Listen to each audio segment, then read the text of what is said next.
सावन का पहला सोमवार था। सुबह से ही प्राचीन शिव मंदिर में भक्तों की लंबी कतार लगी थी। हर कोई अपने हाथों में जल, दूध, फूल और बेलपत्र लेकर महादेव के दर्शन की प्रतीक्षा कर रहा था। उसी भीड़ में एक साधारण किसान भी खड़ा था, जिसके हाथ में केवल 3 बेलपत्र और तांबे के लोटे में थोड़ा सा जल था। उसके कपड़े पुराने थे, लेकिन आंखों में अटूट विश्वास दिखाई दे रहा था। मंदिर में मौजूद कुछ लोग उसे देखकर मुस्कुरा रहे थे। किसी ने कहा, इतने से भोलेनाथ क्या प्रसन्न होंगे? तो किसी ने कहा, आजकल बिना बड़े चढ़ावे के कौन सी मनोकामना पूरी होती है। किसान ने किसी की बात का उत्तर नहीं दिया। वह चुपचाप शिवलिंग के सामने पहुंचा, हाथ जोड़कर आंखें बंद कर लीं और काफी देर तक मौन खड़ा रहा। तभी मंदिर के एक वृद्ध पुजारी ने उसकी ओर देखा। उन्होंने महसूस किया कि यह व्यक्ति किसी गहरे दुख से गुजर रहा है। पुजारी उसके पास आए और धीरे से बोले, बेटा, तुम्हारे मन में बहुत पीड़ा है, कहो क्या बात है। किसान की आंखों से आंसू बहने लगे।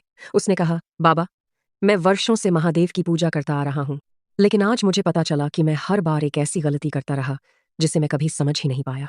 यह सुनते ही आसपास खड़े लोग भी उसकी बातें सुनने के लिए पास आ गए। किसान ने कांपती आवाज में कहना शुरू किया, मेरे गांव में एक संत आए थे। उन्होंने मुझे पूछा कि जब तुम बेलपत्र चढ़ाते हो तो क्या कभी उसे श्रद्धा से देखते भी हो या केवल जल्दी में शिवलिंग पर रख देते हो। उस दिन मुझे अपनी भूल का एहसास हुआ। मैं हमेशा पूजा तो करता था, लेकिन मन कहीं और भटकता रहता था। कभी काम की चिंता, कभी पैसों की चिंता, कभी परिवार की परेशानी।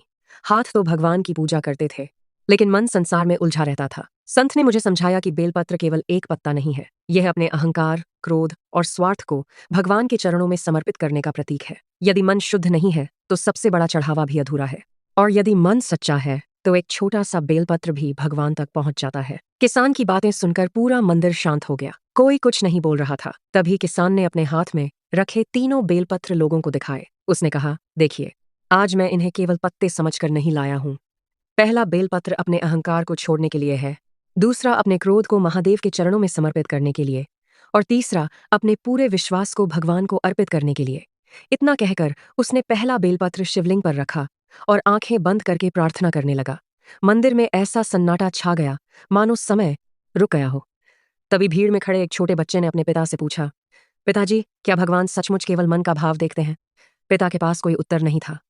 तभी वृद्ध पुजारी मुस्कुराए और बोले, बेटा, भगवान के दरबार में धन नहीं, भावना का मूल्य होता है।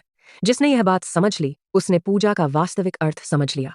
किसान ने दूसरा बेलपत्र उठाया, लेकिन उसे शिवलिंग पर चढ़ाने से पहले उसने उसे अपने मस्तक से लगाया, आंखों से लगाया और फिर दोनों हाथ जोड़कर बोला, हे भोलेनाथ, यदि आज भी मेरे मन में कोई छल, कपट या अभिमान बचा हो तो उसे भी अपने चरणों में स्वीकार कर लीजिए।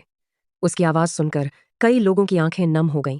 कई भक्तों ने पहली बार महसूस किया कि वे वर्षों से पूजा तो कर रहे थे, लेकिन कभी उसके वास्तविक भाव को समझ ही नहीं पाए। तभी अचानक मंदिर के बाहर से तेज चीख सुनाई दी। पूरा मंदिर उस आवाज की ओर मुड़ गया। लोग घबराकर बाहर भागने लगे, लेकिन किसान अपनी जगह से बिल्कुल नहीं हिला। उसके हाथ में अब केवल एक आखिरी बेलपत्र बचा था, और उसकी नजरें केवल महादेव के शिवलिंग पर टिकी थीं। आखिर बाहर ऐसा क्या हुआ था, और वह आखिरी बेलपत्र किसके लिए बचाकर रखा गया था?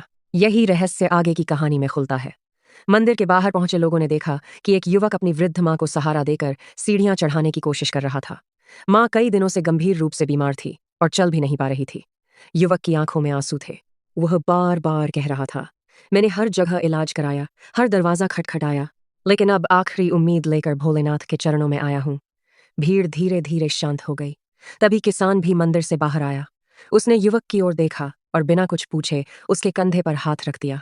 युवक रोते हुए बोला, मेरे पास अब कुछ भी नहीं बचा, धन भी समाप्त हो गया और हिम्मत भी। किसान ने मुस्कुराकर कहा, जब मनुष्य की शक्ति समाप्त होती है, वहीं से विश्वास की परीक्षा शुरू होती है।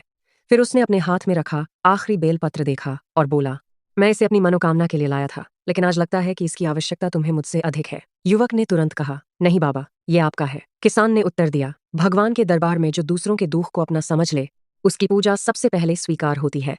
इतना कहकर उसने वह बेलपत्र युवक के हाथ में रख दिया। वृद्ध पुजारी भी वहीं आ गए। उन्होंने युवक से कहा, पहले अपनी मां का हाथ पकड़ो, फिर पूरे विश्वास के साथ महादेव का स्मरण करो और ये बेलपत्र श्रद्धा से अर्पित कर दो। युवक कांपते हाथों से अपनी मां को सहारा देकर शिवलिंग के सामने ले आया। उसकी मां ने बड़ी कठिनाई से दोनों हाथ जोड़े और आंखें बंद कर लीं। पूरे मंदिर में एकदम सन्नाटा छा गया। कोई कुछ नहीं बोल रहा था, केवल घंटियों की धीमी ध्वनि सुनाई दे रही थी।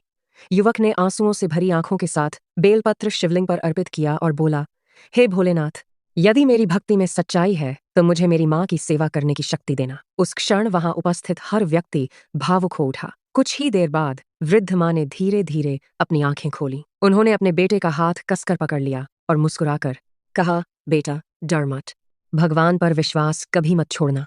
यह सुनते ही युवक फूट फूट कर रो पड़ा। मंदिर में उपस्थित सभी लोगों के मुख से एक साथ हर हर महादेव का जय घोष गूंज उठा। वृद्ध पुजारी ने सबको शांत करते हुए कहा, आज जो तुमने देखा उसका सबसे बड़ा संदेश यह नहीं कि कोई चमत्कार हुआ, बल्कि यह है कि सच्ची पूजा केवल सामग्री से नहीं बल्कि निर्मल मन, करुणा और समर्पण से होती है। बेलपत्र का महत्व तभी है जब उसके साथ विनम्रता जुड़ी हो। यदि मन में अहंकार, दिखावा या स्वार्थ हो तो सबसे बड़ा चढ़ावा भी अधूरा रह जाता है। लेकिन यदि मन में श्रद्धा हो तो एक छोटा सा बेलपत्र भी महादेव तक पहुंच जाता है। किसान ने शिवलिंग को प्रणाम किया और चुपचाप मंदिर से बाहर निकलने लगा। लोगों ने उसका नाम पूछना चाहा, लेकिन वह मुस्कुराकर इतना ही बोला, मेरा नाम जानकर क्या करोगे? यदि आज से बेलपत्र चढ़ाते समय अपना मन भी भगवान को अर्पित कर दोगे तो यही मेरे जीवन का सबसे बड़ा परिचय होगा। इतना कहकर वह भीड़ में कहीं ओझल हो गया। उस दिन के बाद मंदिर आने वाले अनेक भक्तों ने अपनी पूजा करने का तरीका बदल दिया। वे जल्दीबाजी में बेलपत्र नहीं चढ़ाते थे, बल्कि पहले मन को शांत करते, फिर श्रद्धा और विनम्रता के साथ महादेव का स्मरण करते। कहते हैं, भगवान शिव को बेलपत्र इसलिए प्रिय है क्योंकि वह हमें याद दिलाता है कि पूजा का सबसे बड़ा रहस्य बाहरी वैभव नहीं बल्कि भीतर की सच्चाई है। जिस दिन मन से अहंकार उतर जाए, करुणा जाग जाए और विश्वास अटल हो जाए, उसी दिन बेलपत्र का वास्तविक अर्पण पूरा माना जाता है। हर हर महादेव।